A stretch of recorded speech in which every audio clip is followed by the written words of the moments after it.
Em 1956, o físico Leon Cooper vem com uma nova proposta e essa sua ideia vai ser a base da teoria que descreve a supercondutividade e é utilizada até hoje. Em que consiste essa sua ideia? Ele propôs que os elétrons na supercondutividade não estariam se movendo individualmente, eles estariam sempre em pares. São conhecidos como os pares de Cooper. E em que consiste os pares de Cooper? A vibração individual de um átomo influencia nos átomos que estão ao redor, uma vez que esses átomos normalmente eles estão carregados positivamente. Em função disso, os fônions eles são responsáveis por um movimento ondulatório, digamos assim, na rede cristalina. Essa vibração é consequência da vibração natural dos átomos e ela também pode ser consequente da passagem de um elétron.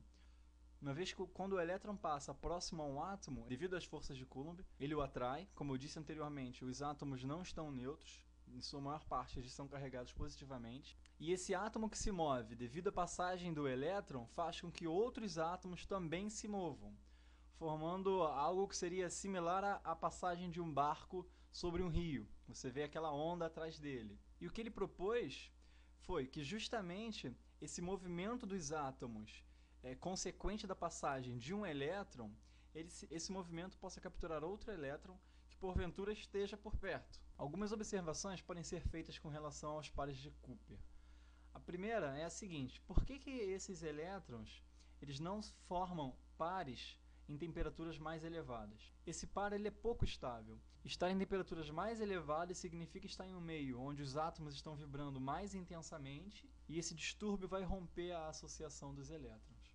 A segunda observação é sobre o gap de energia, que é um conceito essencial na formação da teoria que descreve a supercondutividade. O gap de energia nada mais é que a diferença entre o somatório das energias individuais de cada elétron, ou seja, 2 vezes a energia de um elétron, e a energia associada ao par. Verificou-se que a energia de um par ela é inferior à energia do somatório da energia individual dos elétrons. E essa diferença é justamente o gap de energia. Em 1957 é proposta uma teoria para descrever a supercondutividade. Essa teoria propõe que na supercondutividade não existem elétrons se movendo individualmente. E por que os pares de Cooper não sofrem resistência elétrica? O que acontece é, para que esses pares sofram perda de energia, os átomos na rede devem possuir uma energia superior ao gap de energia do par. O que isso significa? Quando eu digo energia dos átomos, eu me refiro exatamente à temperatura. Ok? Então, e essa temperatura, a energia associada a essa temperatura tem que ser superior ao gap de energia dos pares de Cooper. Ou seja, acima de uma determinada temperatura, os pares de Cooper vão ter perda de energia e não vão se sustentar. E essa temperatura é exatamente a temperatura crítica. Muito pequena, por sinal, pois esse gap de energia é muito pequeno. Agora, os pares, eles não necessariamente não estão se chocando com nenhum átomo. Eles se chocam.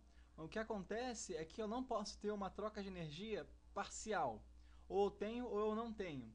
Enquanto a energia dos átomos for inferior ao gap de energia do par, eu posso entender, na verdade, que essas colisões são colisões elásticas. E eu não vou ter perda nenhuma de energia. Assim como qualquer teoria, para valer alguma coisa, a teoria tem que fazer previsões. É exatamente isso que a gente verifica com esses gráficos, que confrontam os valores previstos na teoria com os valores encontrados na prática. O primeiro gráfico faz uma relação entre a temperatura crítica e a massa de um isótopo. A evolução desse gráfico é simples de se prever, pela seguinte razão. Uma vez que a temperatura crítica está associada com uma energia que seja suficiente para poder romper a estabilidade de um par de Cooper, quanto maior a massa dos átomos, menor vai ser a temperatura necessária para que eu consiga acabar com essa estabilidade entre os pares. Porque para uma mesma temperatura, se eu tenho átomos com mais massa ou menos massa, isso vai influenciar na quantidade de energia que eles vão ter. átomos com mais massa vão apresentar, logicamente, uma temperatura crítica menor. E os isótopos com menor massa vão apresentar uma temperatura crítica maior. Energia do gap versus temperatura crítica. Como foi dito anteriormente, a energia do gap ela está diretamente associada com a temperatura crítica. Uma vez que abaixo dessa temperatura eu não consigo ter energia suficiente para poder quebrar a estabilidade dos pares. Mais uma vez, a teoria bate com os resultados obtidos experimentalmente. Além disso, a teoria BCS também prevê a variação do calor específico com a temperatura. E os resultados experimentais conferem com a previsão teórica. A teoria BCS ela fazia uma previsão de temperatura crítica máxima para existir supercondutividade. E essa temperatura era de 25 graus Kelvin. Até o início da década de 80, o recorde era um material que conseguia apresentar supercondutividade na temperatura de 23 Kelvin, até então, de acordo com a teoria. Porém, em 1986, foi descoberto um material que ficava supercondutor abaixo de 30 graus Kelvin, ou seja, violando a previsão da teoria BCS. E mais, esse material era um cerâmico, ou seja, apresentava péssima condutividade em temperatura ambiente. Essa descoberta foi divulgada em um artigo no mesmo ano, e então pessoas do mundo todo, laboratórios do mundo todo, começaram a fazer teste com outros cerâmicos, fazendo variações aqui e ali, para ver se conseguiam encontrar supercondutores em temperaturas ainda mais altas. E de fato encontraram. Logo no ano seguinte, em janeiro, foi verificado que um cerâmico, também óxido de cobre, era supercondutor a 90 Kelvin. E isso sim foi uma revolução, porque para temperaturas críticas acima de 77 Kelvin, você conseguiria resfriar com nitrogênio líquido, que é um processo muito mais fácil do que a liquefação do hélio, além de ser muito mais barato, pois o nitrogênio ele é abundante na nossa atmosfera. E agora dá para entender, né? Vamos lá, um material é um óxido de cobre, é um cerâmico.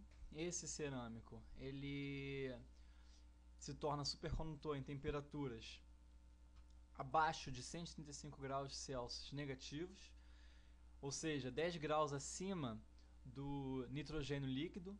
Então é fácil de você manter esse material como supercondutor, legal.